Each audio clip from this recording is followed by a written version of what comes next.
dans les autres habitudes de vie, bien entendu, en fonction du sommeil que vous avez, si vous avez un sommeil régénérateur, ça influe directement sur notre énergie et sur notre taux vibratoire. Mais le sommeil, ça ne suffit pas.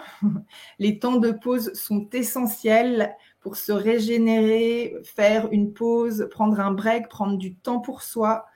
Et d'ailleurs, c'est pour ça aussi, ça c'est aujourd'hui dans la société où on est on nous demande beaucoup d'être performant.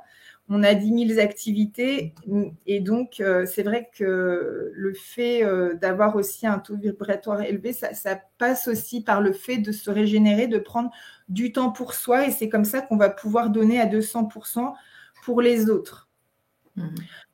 D'ailleurs, dans mes séances aussi, on peut d'ailleurs aller utiliser certains outils de productivité qui vous amènent à récupérer du temps pour après, voilà, générer du temps pour décider de prendre du temps pour vous et de réaliser les objectifs qui sont importants pour vous. Et le bien-être, bien entendu, ça en fait partie.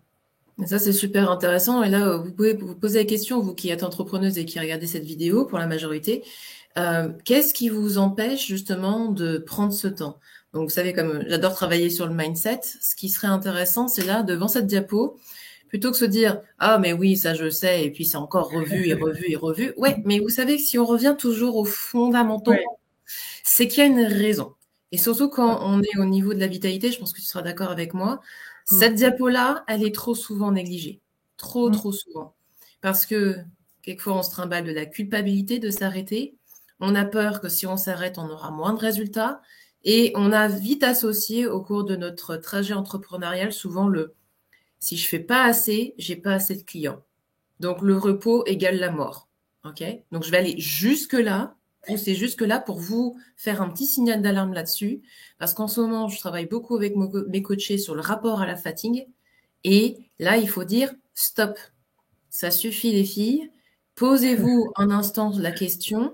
Qu'est-ce qui est dans mon état d'esprit m'empêche de m'occuper de moi, m'empêche d'investir du temps, de l'énergie et de l'argent dans mon bien-être à moi?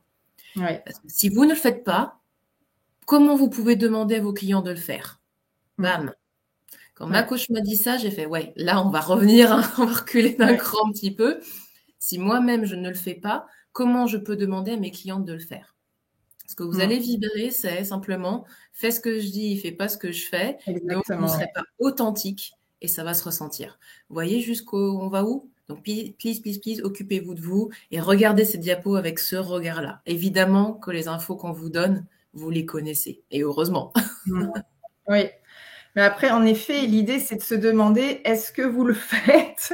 Parce qu'en effet, on peut se dire, bah oui, ça, je le sais, mais est-ce que vous le mettez en pratique? Quelquefois, on a besoin, en fait, moi, avant de vraiment l'incarner aussi, j'ai failli tomber plusieurs fois en burn-out. C'est vrai que c'est un conseil qui est essentiel. Ouais, ouais.